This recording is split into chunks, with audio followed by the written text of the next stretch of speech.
What if you could change people's minds or get them to do something simply by changing one word in a sentence? Is that even possible? Well, the evidence would suggest that it is, and that the words you choose to use have much more power than you might think. How we use language can not only alter how smart people think you are, but also whether or not they believe you, and whether or not they feel you're credible, and whether or not they feel motivated to act. So, how exactly can we change the language we use to get the results we want from our communication? Today, I'm going to let you in on 3 little secret tips that could make your communication much more persuasive than ever before. Hi, friend, and welcome to another super insightful episode of Less Chatter, More Matter. I'm your host, Mel Loy, and I'm recording this episode on the lands of the Yagara and Turrbal people here in Meanjin, also known as Brisbane. In Yagara language, Garamba Biji means hello or good day. Languages other than English is one of the things we will touch on today because words carry different meanings in different dialects. But before we get to those considerations, I'm going to share 3 top tips on how to use language to be more persuasive in your communication, and then I'll get into some of the things to avoid. So let's get amongst it. Number 1, the first top tip is to use concrete rather than abstract language. What I mean by concrete is words or phrases that are very clear and leave no one wondering. For example, you might be talking about your team's performance. Now, if you were to use abstract language, it would sound something like this: we need to do better. But concrete language would sound something like, we need to improve our sales by 15% in the next quarter. Concrete language is super persuasive. Good orators, persuasive politicians, and entrepreneurs who gain big investment know it. Think of someone like Elizabeth Holmes, the now disgraced founder of Theranos. For those of you who don't know the story, the short version is that Holmes said she'd discovered a way to get complete blood tests without actually drawing blood. And that was, of course, a false claim, but it didn't come out until years down the track and after millions of dollars in investments. One of the ways she got away with it was because she spoke very confidently and used very concrete language. And that's one of the reasons why concrete language is so powerful. It exudes a sense of confidence. But there's 3 other reasons why you should use concrete language. The first is that it aids recall of information. There's been a few studies on this, and one of the most well-known is a study by Walker and Hume, who found that whether verbal or written, concrete words and phrases were much likely to be remembered. A similar study was run in 2021 by Richard Shotton and Mike Trahan. They gave 425 participants a list of 10 phrases, and some of those phrases were abstract and some of them were concrete. Now, examples of concrete phrases included fast car, money in your pocket, skinny jeans. Abstract phrases included innovative quality, central purpose, and ethical vision. Participants were then asked to recall the phrases, or as many as they could remember, 5 minutes after hearing them. And participants actually remembered 6.7% of the concrete phrases and only 0.7% of the abstract ones. That is a 10-fold difference. So if you want people to remember what you said, then using concrete language rather than that fluffy corporate jargon speak is the way to go. Secondly, concrete language helps us to be much clearer with our audiences, and that means they're able to understand the message more easily, follow instructions more successfully, and be more confident in you, the communicator. Essentially, using concrete phrases allows people to build a mental picture of what you're talking about. That helps them to make sense of what you're saying quickly and easily. For example, saying something like, we need to make sure you're using all the functions of this piece of software instead of just 50% of them, is much clearer than we need to optimize our use of platforms. And the third reason that you should use concrete language in your communication is because you will achieve much more positive audience and customer satisfaction. Now, Jonah Berner and Grant Packard did a study into the use of concrete language with customer service calls. And actually, a side note here, I absolutely recommend Jonah Berger's book, Magic Words. It is a great read on the power of language. But back to this study. They assembled a data set of hundreds of customer service calls made to a big online retailer, everything from broken products to shoes that didn't fit and so on. And after transcribing the calls and looking at the data and the outcomes of the calls, they found that when the contact center employee used concrete language, overall, customers were more satisfied with the interaction and they thought the employee had been more helpful. So, simply by using concrete language, being clearer in their communication, they were able to get a better outcome for everyone. How good is that?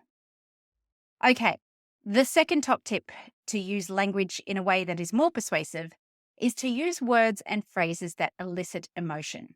Now, obviously, there's a place for using more dramatic language than more concrete language. It all depends on context. But for example, if you want to make sure your message is clearly understood and help people remember a key point, concrete language is going to be best. But if you want them to feel a specific way and that feeling will then help motivate them to do something, then using more powerful language can help.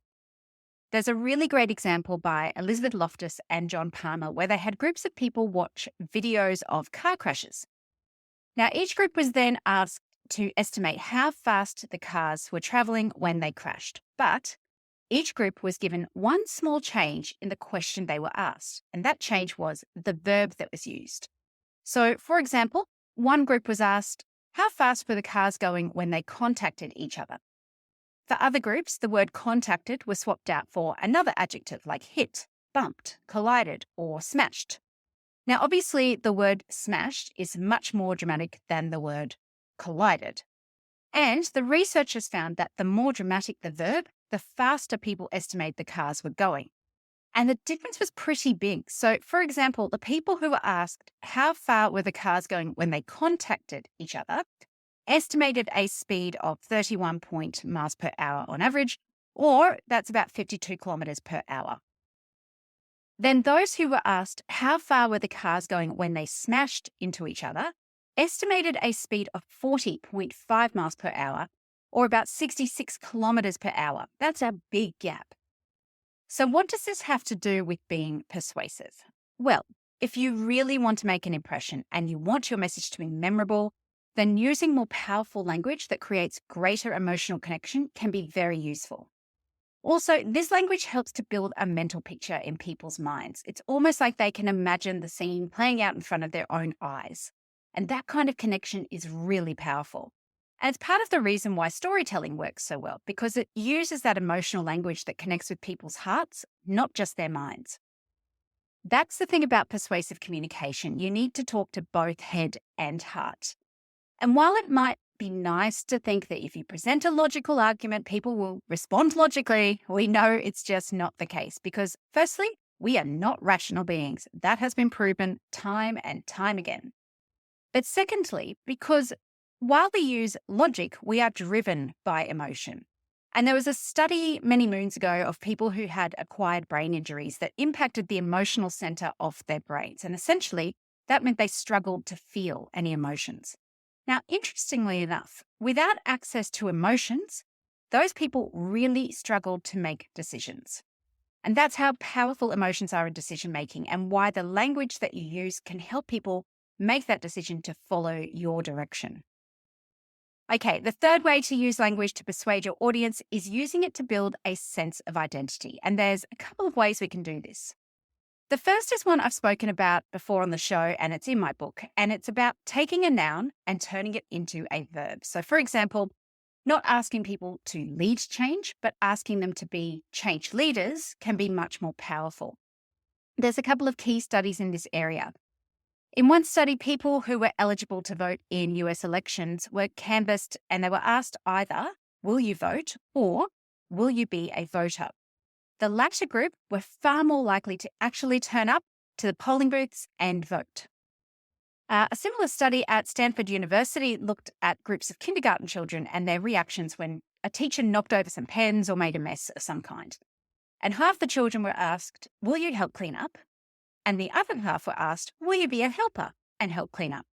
And again, the latter group, the helpers, were about 30% more likely to help the teacher. This is what we call using language to create an identity. It gives people something to relate to. And similarly, you can use the priming effect or consistency bias to your advantage here too. So for example, asking someone if they consider themselves to be a generous person before asking for a donation. If people answer, yes, I do consider myself as generous, then they are far more likely to donate because now they have an identity that they've assigned to themselves. And we have this consistency bias, which means we strive to remain consistent to our words or actions, even if we really should change both of those things. So that's one way. The second way to use language is to use the language of your audience. Now, this is what's called accommodation theory in linguistics, but essentially it just means we adjust our speech and communication style depending on who we're talking to. And it's often due to factors like age, culture, native language, social status, and so on. It works because people want to create social bonds. We are social creatures. And by doing that, we strengthen connection with others. And when we use the language that our audience uses, it creates a bond which creates more trust and therefore makes you more persuasive.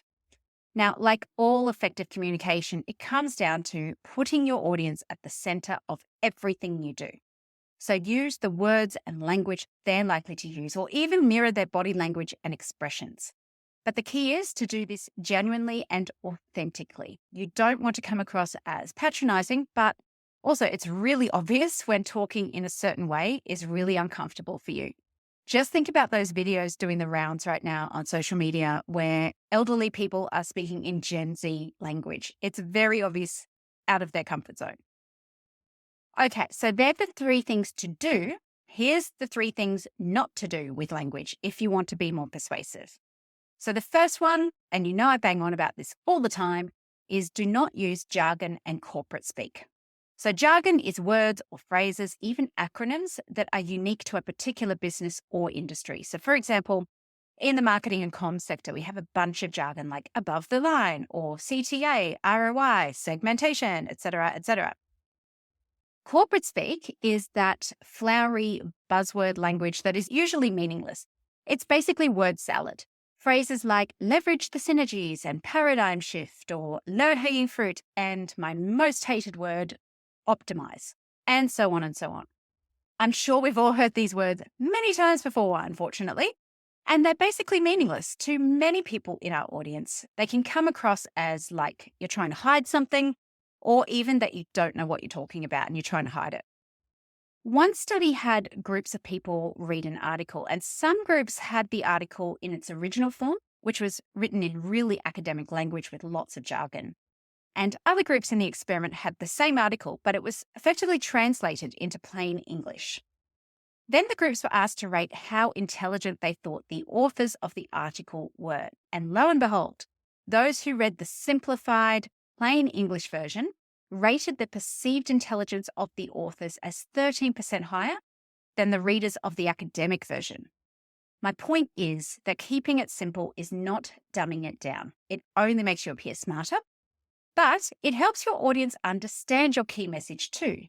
So this is where, again, concrete language can really help. Now, this leads to point number 2 of what not to do. Do not assume knowledge.